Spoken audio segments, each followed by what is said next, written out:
नमस्कारम, बहुत बहुत स्वागत है आपका नमस्कारम टेस्ट सीरीज के भाग सेकंड में। अगर आपने अभी तक टेस्ट फर्स्ट वीडियो नहीं देखा तो उसका लिंक डिस्क्रिप्शन में वहां से देख सकते हैं। चलिए शुरू करते हैं आज के क्वेश्चन आंसर।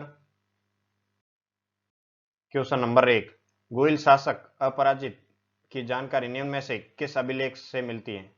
ऑप्शन अ, चित्तौड़ का मानमोरी लेख 713 ईस्वी। ऑप्शन ब, सारणेश्वर प्रशस्ति 953 ईस्वी। ऑप्शन स, अपराजित का शिलालेख 616 ईस्वी। या द ऑप्शन उपयुक्त में से कोई नहीं। जल्दी से इसका आंसर आप कमेंट बॉक्स में करिए।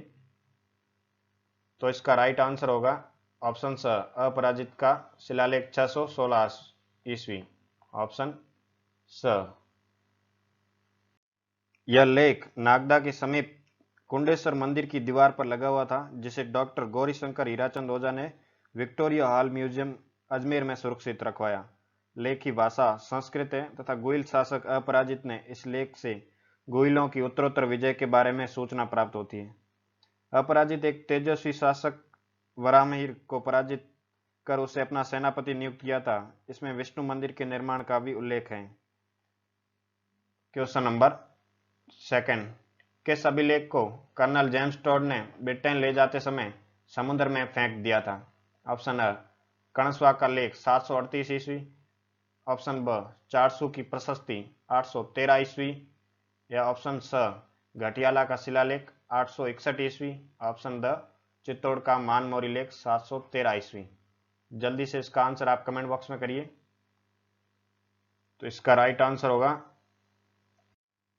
आंसर ऑप्शन द, चित्तौड़ का मानमोरी लेख। इस लेख को चित्तौड़ के पास मानसरोवर झील के तट पर कर्नल जेम्स टॉड को प्राप्त हुआ था। इसके रचयिता पुष्प और उत्कीर्णक शिवादित्य थे। जेम्स टॉड ने इस लेख को ब्रिटेन ले जाते समय किसी कारणवश समुद्र में फेंक दिया था। परिणाम स्वरूप इस लेख की प्रतिलिपि हमें केवल टॉड की पुस्तक एनल्स में देखने को मिलती है। क्वेश्चन नंबर 3, निम्नलिखित में से किस अभिलेख से धवल नामक मानमौर्य शासक का उल्लेख मिलता है? ऑप्शन अ, चिरवे का शिलालेख। ऑप्शन ब, श्रृंगी ऋषि का शिलालेख। ऑप्शन स, कणस्वा या कंसुआ का शिलालेख। ऑप्शन द, सारणेश्वर प्रशस्ति। जल्दी से इसका आंसर कमेंट बॉक्स में करिए। तो इसका राइट आंसर होगा ऑप्शन स, कणस्वा का शिलालेख।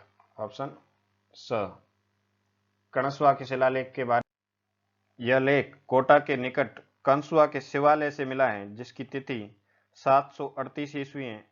इस लेख से धवल नामक मौर्य शासक का उल्लेख मिलता है। इसके बाद किसी मौर्यवंशी राजा का राजस्थान में वर्णन नहीं मिलता है।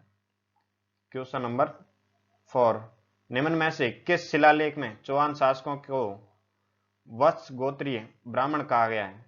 ऑप्शन अ, किराड़ू का लेख। ऑप्शन ब, जालोर का लेख। ऑप्शन स, चित्तौड़ का लेख। या ऑप्शन द, बिजोलिया का लेख। जल्दी से आंसर करिए इसका कमेंट बॉक्स में। इसका राइट आंसर होगा ऑप्शन द, बिजोलिया का शिलालेख। यह शिलालेख बिजोलिया के पार्श्वनाथ मंदिर के समीप एक चट्टान पर उत्कीर्ण है। इस प्रशस्ति का रचयिता गुणभद्र तथा गोविंद ने इसका उत्कीर्ण किया था। इसमें सांबर और अजमेर के चौहान वंश की जानकारी की सूची है और इसकी उपलब्धियों की जानकारी भी मिलती है। इन चौहान शासकों को वत्स गोत्रीय ब्राह्मण कहा गया। इस शिलालेख के अनुसार बिजोलिया क्षेत्र, जिसे ऊपरमाल भी कहा जाता है, इस लेख से उत्तमाद्री भी कहा जाता है। इन क्षेत्रों के प्राचीन नाम भी इसी लेख से प्राप्त होते हैं। क्वेश्चन नंबर 5, चीरवा का शिलालेख से जानकारी मिलती है। अ, गोइल वंशीय शासकों की उपलब्धि के बारे में। ऑप्शन ब, पाशुपात योगियों और एकलिंग मंदिर के बारे में। ऑप्शन स, चैत्रगच्छ के जैन आचार्यों की। या ऑप्शन द, उपयुक्त सभी। जल्दी से इसका आंसर कमेंट बॉक्स में करिए। तो इसका राइट आंसर होगा ऑप्शन द, चीरवा शिलालेख से गोइल वंशी शासकों की उपलब्धि, पाशुपात योगियों और एकलिंग मंदिर तथा चैत्रगच्छ के जैन आचार्यों की जानकारी मिलती है।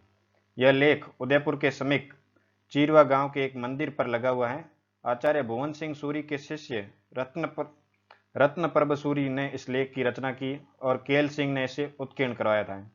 इसमें गुइल वंशीय शासकों पदम सिंह, जैत्र सिंह, तेज सिंह और समर सिंह की उपलब्धियों के बारे में भी जानकारी हमें देखने को मिलती है। क्वेश्चन नंबर 6, कुंभा द्वारा रचित विरचित ग्रंथों की जानकारी मिलती है। ऑप्शन अ कीर्ति स्तंभ से, ऑप्शन ब श्रृंगी ऋषि के शिलालेख से, या ऑप्शन स एकलिंग प्रशस्ति से, या ऑप्शन द निम्न में से कोई नहीं। जल्दी से इसका आंसर कमेंट बॉक्स में करिए। तो इसका राइट आंसर होगा ऑप्शन अ कीर्ति स्तंभ से।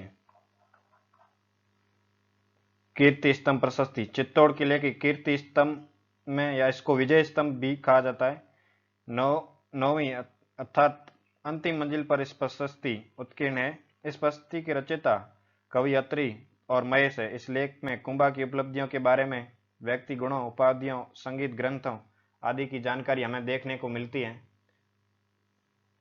कुंभा द्वारा कुछ रचित ग्रंथ है संगीत मीमांसा, गीत गोविंद, संगीत राज, सूर प्रबंध, संगीत रत्नाकर पट्टिका, गीत गोविंद की रसिक प्रिया, कामराज रत्तिसार आदि कुंभा की रचित ग्रंथ है। क्वेश्चन नंबर 7, देश का सबसे बाद शिलालेख जिसे रचनाकार रणछोड़ भट्ट थे, सबसे बड़ा शिलालेख, यहाँ बाद नहीं होगा, सबसे बड़ा शिलालेख जिसकी रचना का रणछोड़ भट्ट थे।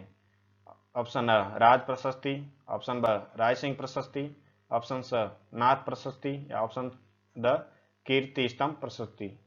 इसका राइट आंसर जल्दी से कमेंट बॉक्स में करिए। तो इसका राइट आंसर होगा ऑप्शन अ राज प्रशस्ति। देश का सबसे बड़ा शिलालेख राज प्रशस्ति, यह 1676 ईस्वी में 25 पाषाण पट्टिकाओं पर उत्कीर्ण है और इसकी भाषा संस्कृत पद्य के अंदर लिखित है। क्वेश्चन नंबर 18, महाराणा कुंभा की विजयों का वर्णन निम्नलिखित में से किस में मिलता है? ऑप्शन अ रणकपुर प्रशस्ति में, ऑप्शन ब कीर्ति स्तंभ प्रशस्ति में, ऑप्शन स चीरवा लेख में, या ऑप्शन द नागदा लेख में। जल्दी से इसका आंसर कमेंट बॉक्स में करिए। तो इसका राइट आंसर होगा ऑप्शन अ रणकपुर प्रशस्ति में महाराणा कुंभा की विजयों का वर्णन मिलता है। ऑप्शन अ 1439 ईस्वी में चौमुखा जैन मंदिर से इसकी जैन मंदिर में यह मिला है और इसकी भाषा संस्कृत तथा लिपि नागरी है। इसमें बप्पा रावल तथा काल भोज को अलग अलग व्यक्ति बताया गया है। बप्पा को गुइल का पिता बताया गया है। क्वेश्चन नंबर 19, गोचर भूमि पशुपात, वैष्णव धर्म व सती प्रथा पर प्रकाश डालता है। ऑप्शन अ बिजोलिया अभिलेख, ऑप्शन ब देलवाड़ा अभिलेख, ऑप्शन स जगन्नाथ प्रशस्ति, या ऑप्शन द चीरवा लेख। इसका राइट आंसर आप कमेंट बॉक्स में जल्दी से लिखिए। तो इसका राइट आंसर होगा ऑप्शन द चीरवा लेख। गोचर भूमि पशुपात, वैष्णव धर्म व सती प्रथा पर प्रकाश डालता है चीरवा लेख। आज का अंतिम सवाल, हल्दी घाटी के युद्ध का वर्णन मिलता है। ऑप्शन अ जहांगीर महल से, देलवाड़ा लेख से, ऑप्शन स जगन्नाथ प्रशस्ति से, ऑप्शन द चित्तौड़ लेख से। जल्दी से इसका आंसर कमेंट बॉक्स में करिए।